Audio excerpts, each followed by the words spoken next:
Halo semuanya, kali ini kita akan mengulas bagaimana asesmen literasi bukan sekedar membaca, tapi kunci agar siswa mampu berpikir kritis di setiap mata pelajaran.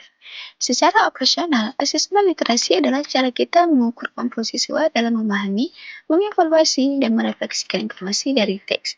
Caranya, gunakanlah teks autentik seperti artikel berita, infografis, atau laporan nyata yang relevan dengan materi ajar. Alih-alih soal hafalan, mintalah siswa membedah teks tersebut menggunakan konsep yang mereka pelajari. Namun, tantangannya lebih nyata. Bagi guru, mencari teks yang tepat dengan level kognitif siswa memang butuh waktu. Bagi siswa, tantangan terbesarnya adalah rendahnya daya tahan baca dan anggapan bahwa literasi adalah tugas guru bahasa.